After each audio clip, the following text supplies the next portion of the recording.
ಎಲ್ರಿಗೂ ನಮಸ್ಕಾರ. ಮ್ಯಾಮ್ ಸ್ನಿತಿಗೆ ನಿಮ್ಮೆಲ್ಲರಿಗೂ ಸ್ವಾಗತ. ಸೊ ಈಗ ನಾವು ರೆಗ್ಯುಲರ್ ಆಗಿ ಕೆಲವು ಎಕಾನಮಿ ಟಾಪಿಕ್ಸ್ನ ನೋಡ್ತಾ ಇದ್ದೀವಿ. Economy topics. ಸೊ ಮೇನ್ಲಿ ಸ್ಟೂಡೆಂಟ್ಸ್ಗೆ ಇದು ಬರೀ 6 to 7 ಕ್ವಶನ್ಸ್ ಬರುತ್ತೆ ಅಂತ ಹೇಳಿ ಎಕಾನಮಿನ ಇಗ್ನೋರ್ ಮಾಡ್ತಾರೆ. ಎಸ್ಪೆಷಲಿ KS, KPSC ಇದು group C exams, PSI, ESI. But ಅವು ಎಷ್ಟು ಇಂಪಾರ್ಟೆಂಟ್ ಆಗುತ್ತೆ ಅಂದರೆ ನಮಗೆ ಲಿಸ್ಟಲ್ಲಿ ಹೊರಗೆ ಉಳಿಯೋಕೆ ಮತ್ತೆ ಒಳಗೋಗಕ್ಕೆ ಈ ಎಕಾನಮಿ ಹೆಲ್ಪ್ ಮಾಡುತ್ತೆ. Economy topics. So you have to be very careful with economy. ಇವತ್ತಿಗೆ ನಾವು ಡಿಪ್ರಿಷಿಯೇಷನ್ ಅಂದ್ರೆ ಏನು, ಡಿವ್ಯಾಲ್ಯೂಯೇಷನ್ ಅಂದ್ರೆ ಏನು ಕರೆನ್ಸಿಯಲ್ಲಿ ಅಂತ ನೋಡೋಣ. ಡಿಪ್ರಿಸಿಯೇಷನ್ ಅಂಡ್ ಡಿವ್ಯಾಲ್ಯೂಯೇಷನ್ ಎರಡೂ ಕೂಡ ಮನಿ ತನ್ನ ವ್ಯಾಲ್ಯೂನ ಕಳ್ಕೊಳ್ಳುವಂತಹದ್ದು. ಅಂದ್ರೆ ರುಪೀಸ್ದು ವ್ಯಾಲ್ಯೂ ಡಿಕ್ರೀಸ್ ಆಗುವಂಥದ್ದು. ಅದು ಡಿವ್ಯಾಲ್ಯೂ ಆಗಿರಬಹುದು ಅಥವಾ ಡಿಪ್ರಿಷಿಯೇಷನ್ ಆಗಿರ್ಬೋದು. But will see what exactly depreciation ಅಂದ್ರೆ ಏನು ಅಂತ. ಡಿಪ್ರಿಷಿಯೇಷನ್ ಅಂತಂದ್ರೆ ಕಂಟ್ರಿದು ಕರೆನ್ಸಿ, ಯಾವುದೇ ಒಂದು ಕಂಟ್ರಿದು ಕರೆನ್ಸಿ ಮಾರ್ಕೆಟಿಗೆ ತಕ್ಕಂಗೆ ರೆಡ್ಯೂಸ್ ಆಗೋದು, ಮಾರ್ಕೆಟ್ ಫೋರ್ಸ್ಗೆ ತಕ್ಕಂಗೆ ರೆಡ್ಯೂಸ್ ಆಗುವಂಥದ್ದು, ವ್ಯಾಲ್ಯೂ ಫಾಲ್ ಆಗುವಂಥದ್ದು. ಮಾರ್ಕೆಟ್ಗೆ ಅಂದರೆ ಇಂಟರ್ನ್ಯಾಷನಲ್ ಮಾರ್ಕೆಟ್ಗೆ ಕಂಟ್ರಿದು ಕರೆನ್ಸಿ ಫಾರಿನ್ ಎಕ್ಸ್ಚೇಂಜ್ ಮಾರ್ಕೆಟಲ್ಲಿ ಫಾಲ್ ಆಗುವಂಥದ್ದು ಅಥವಾ ಕಡಿಮೆ ಆಗುವಂತಹದ್ದು. It occurs under floating exchange rate where currency value determined by the market. Depreciation ಅಂದ್ರೆ ನೆನ್ಪಿಟ್ಕೊಳ್ಳಿ, ಕರೆನ್ಸಿದು ವ್ಯಾಲ್ಯೂ ಮಾರ್ಕೆಟ್ ಡ್ರಿವನ್ ಇರುತ್ತೆ. ಮಾರ್ಕೆಟ್ ಡ್ರಿವನ್ ಅಂದ್ರೆ ಈಗ ನಮ್ಮ ಪರ್ಚೇಸಿಂಗ್ ಪವರ್ ಅಥವಾ ನಮ್ಮಲ್ಲಿರುವಂತಹ ಡಿಮ್ಯಾಂಡ್ ಸಪ್ಲೈ ಇದ್ರ ಮೇಲೆ ನಮ್ಮ ಒಂದು ರಾಷ್ಟ್ರದ ಕರೆನ್ಸಿ ಅದರ ವ್ಯಾಲ್ಯೂವನ್ನು ಕಳೆದುಕೊಳ್ಳುವಂತಹದ್ದು ಅಥವಾ ಆ ವ್ಯಾಲ್ಯೂ ಡಿಪ್ ಆಗುವಂತಹದ್ದು. ಫಾರ್ ಎಕ್ಸಾಂಪಲ್ US ಡಾಲರ್ 80 ರೂಪಾಯಿ ಇದ್ದಿದ್ದು, US $1, ಇಂಡಿಯಾದು 80 ರೂಪಾಯಿ. ಅದು US ಡಾಲರ್ $1, ಇಂಡಿಯಾದು 85 ರೂಪಾಯಿ ಆಗುತ್ತಲ್ಲ, ರುಪೀಸ್ ತನ್ನ ವ್ಯಾಲ್ಯೂನ ಕಳ್ಕೊಳ್ತಲ್ಲ, ಅದಕ್ಕೆ ಡಿಪ್ರಿಶಿಯೇಟ್ ಆಯ್ತು, ಇಂಡಿಯಾದು ರುಪೀಸ್ ಡಿಪ್ರಿಶಿಯೇಟ್ ಆಯ್ತು ಅಂತ ನಾವು ಕರಿತೀವಿ. ಸೊ ಮಾರ್ಕೆಟ್ಗೆ ತಕ್ಕಂತೆ ಎಕ್ಸ್ಚೇಂಜ್ ರೇಟ್ ಮಾರ್ಕೆಟ್ಗೆ ತಕ್ಕಂತೆ ಹೇಗೆ ಒಂದು ಕರೆನ್ಸಿಯ ವ್ಯಾಲ್ಯೂ ಕಡಿಮೆ ಆಗುತ್ತೆ ಅದಕ್ಕೆ ನಾವು ಡಿಪ್ರಿಶಿಯೇಷನ್ ಅಂತ ಕರಿತೀವಿ. ಭಾರತದಲ್ಲಿ ಫಾರಿನ್ ಎಕ್ಸ್ಚೇಂಜ್ ಮಾರ್ಕೆಟ್ ರೇಟ್ನ ಡಿಸೈಡ್ ಮಾಡುವಂಥದ್ದು ಅಥವಾ ರೆಗ್ಯುಲೇಟ್ ಮಾಡುವಂಥದ್ದು RBI, reserve bank of India. ನಿಮಗೆ ಇದು ಗೊತ್ತಿರಬೇಕು. ಡಿಪ್ರಿಶಿಯೇಷನ್ ಅಂತಂದ್ರೆ ಭಾರತದ ಕರೆನ್ಸಿ ಫಾರಿನ್ ಎಕ್ಸ್ಚೇಂಜ್ ಅಲ್ಲಿ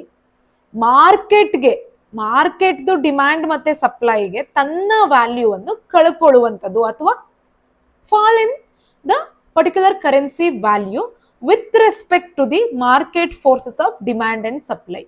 ಅಂದ್ರೆ ಯಾವುದೇ ರೀತಿಯ ಗೌರ್ಮೆಂಟ್ ಇಂಟರ್ವೆನ್ಷನ್ ಇಲ್ದರೆ ಮಾರ್ಕೆಟ್ಗೆ ತಕ್ಕಂತೆ ನಮ್ಮ ಒಂದು ಕರೆನ್ಸಿ ಫಾಲ್ ಆಗೋದಕ್ಕೆ ಡಿಪ್ರಿಸಿಯೇಷನ್ ಅಂತ ಕರಿತೀವಿ.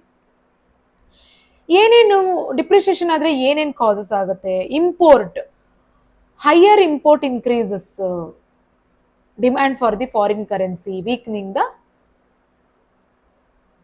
Domestic currency. Capital outflow, investor ಏನ್ ಮಾಡ್ತಾರೆ, ಇವಾಗ ಇಂಡಿಯಾದು ಕರೆನ್ಸಿ ಕಮ್ಮಿ ಆದ್ರೆ ಹೊರಗಡೆಯವ್ರು ಬಂದು ಇಲ್ಲಿ ಇದು ಮಾಡ್ತಾರಲ್ವಾ, ಇನ್ವೆಸ್ಟ್ಮೆಂಟ್ ಮಾಡ್ತಾರಲ್ವಾ. ಇನ್ಫ್ಲೇಷನ್ ಆಗುತ್ತೆ. ಇನ್ಫ್ಲೇಷನ್ ಬೇರೆ ಕರೆನ್ಸಿ ಜೊತೆಗೆ ನಮ್ಮ ಪರ್ಚೇಸಿಂಗ್ ಪವರ್ ಜಾಸ್ತಿ ಆದಾಗ ಪರ್ಚೇಸಿಂಗ್ ಪವರ್ಗೆ ನಮ್ದು ಕರೆನ್ಸಿ ವ್ಯಾಲ್ಯೂ ಕಮ್ಮಿ ಆದಾಗ ಇನ್ಫ್ಲೇಷನ್ ಆಗುತ್ತೆ, ಇನ್ಸ್ಟೆಬಿಲಿಟಿ ಆಗುತ್ತೆ, ಮತ್ತೆ ಟ್ರೇಡ್ ಡೆಫಿಸಿಟ್ ಆಗುತ್ತೆ. ಇವಾಗ ಎಕ್ಸ್ಪೋರ್ಟ್ ಜಾಸ್ತಿ ಆಗುತ್ತೆ, ಇಂಪೋರ್ಟ್ ಕಮ್ಮಿ ಆಗುತ್ತೆ, ಅವಾಗ ಟ್ರೇಡ್ ಡೆಫಿಸಿಟ್ ಆಗುತ್ತೆ, ಪೊಲಿಟಿಕಲ್ ಮತ್ತೆ ಎಕನಾಮಿಕಲ್ ಇನ್ಸ್ಟೆಬಿಲಿಟಿ ಆಗುತ್ತೆ. ಇದೆಲ್ಲವೂ ಕಾಸು ಡಿಪ್ರಿಸಿಯೇಷನ್ ಇಂದ ಆಗುವಂಥದ್ದು. ಏನೇನು ಎಫೆಕ್ಟ್ ಆಗುತ್ತೆ ಡಿಪ್ರಿಸಿಯೇಷನ್ ಇಂದ? ಎಕ್ಸ್ಪೋರ್ಟ್ ಚೀಪರ್ ಆಗುತ್ತೆ. ಫಾರ್ ಎಕ್ಸಾಂಪಲ್ ಇವಾಗ 80 ರೂಪಾಯಿ $1 80 ರೂಪಾಯಿ ಇತ್ತು, ಅದೇ 100 ರೂಪಾಯಿ ಆದ್ರೆ $1 ಅಮೆರಿಕದವರು ಜಾಸ್ತಿ ಪರ್ಚೇಸ್ ಮಾಡ್ತಾರಲ್ವಾ, ಸೊ ನಮ್ಮ ಎಕ್ಸ್ಪೋರ್ಟ್ ಜಾಸ್ತಿ ಆಗುತ್ತೆ. ಅದು positive. Boost domestic production.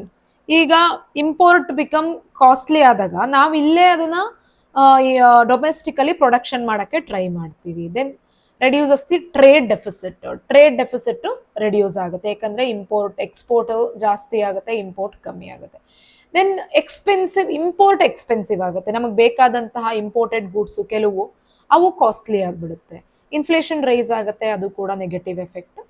Foreign depth burden ಜಾಸ್ತಿ ಆಗುತ್ತೆ. ಇವಾಗ ಫಾರ್ ಎಕ್ಸಾಂಪಲ್ ನಾವು ಅವರಿಗೆ $1 ಬಿಲಿಯನ್ ಕೊಡಬೇಕು ಅಂತ ಇದ್ರೆ ನಮ್ಮ ಇಂಡಿಯನ್ ರುಪೀಸ್ $80 ಬಿಲಿಯನ್ ಕೊಡಬೇಕಾಗುತ್ತೆ.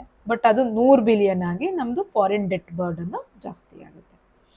ಇವಾಗ ಡಿವ್ಯಾಲ್ಯೂಯೇಷನ್, ಇಷ್ಟೊತ್ತು ನಾವು ಡಿಪ್ರಿಷಿಯೇಷನ್ ಅಂದ್ರೆ ಏನು ಅಂತ ನೋಡಿದ್ವಿ. ಇವಾಗ ಡಿವ್ಯಾಲ್ಯೂಯೇಷನ್ ಅಂತಂದ್ರೆ ನಮ್ಮ ಒಂದು ಕರೆನ್ಸಿನ ಗವರ್ಮೆಂಟ್ ಕಮ್ಮಿ ಮಾಡುವಂಥದ್ದು.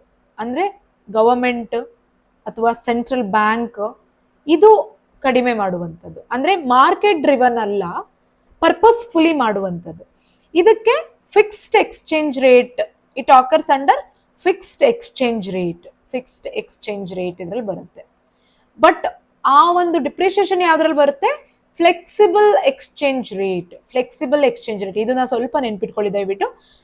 ಕರೆನ್ಸಿನ ನಮ್ಮ ಒಂದು ಗವರ್ಮೆಂಟ್ ಅಥವಾ ಸೆಂಟ್ರಲ್ ಬ್ಯಾಂಕ್ ರೆಗ್ಯುಲೇಟ್ ಮಾಡಿ ಅದನ್ನ ಕಮ್ಮಿ ಮಾಡಿದ್ರೆ ನಮ್ಮ ನೇಷನ್ದು ಕರೆನ್ಸಿನ with respect to other nations currency, ಅದನ್ನ ಡಿವ್ಯಾಲ್ಯೂಯೇಷನ್ ಅಂತೀವಿ. But if it is a market driven ಆಗಿ ನಮ್ಮ ಕರೆನ್ಸಿ ಅದರದ್ದು ವ್ಯಾಲ್ಯೂನ ಕಳ್ಕೊಂಡ್ರೆ ಅದನ್ನ ಡಿಪ್ರಿಷಿಯೇಷನ್ ಅಂತೀವಿ.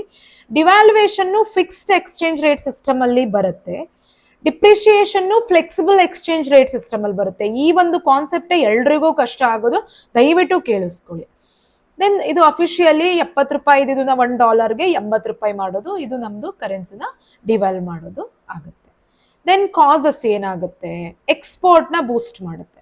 ಇವಾಗ ಯಾವಾಗ ನಾವು ಡಿವ್ಯಾಲ್ಯೂ ಮಾಡ್ತೀವಿ ಅಂತಂದ್ರೆ ನಮ್ದು ಏನಾದ್ರೂ ಡಂಪಿಂಗ್ ಇರುತ್ತೆ, ತುಂಬಾ ಜಾಸ್ತಿ ನಮ್ದು ಏನಿರುತ್ತೆ ಹೇಳಿ, ಸಪ್ಲೈ ಇರುತ್ತೆ, ಗೂಡ್ಸ್ದು ಪ್ರೊಡಕ್ಷನ್ ಇರುತ್ತೆ. ಆ ಟೈಮಲ್ಲಿ ಎಕ್ಸ್ಪೋರ್ಟ್ ನ ಬೂಸ್ಟ್ ಮಾಡೋಕ್ಕೂ ಕೂಡ ಡಿವ್ಯಾಲ್ಯೂ ಮಾಡ್ತಾರೆ.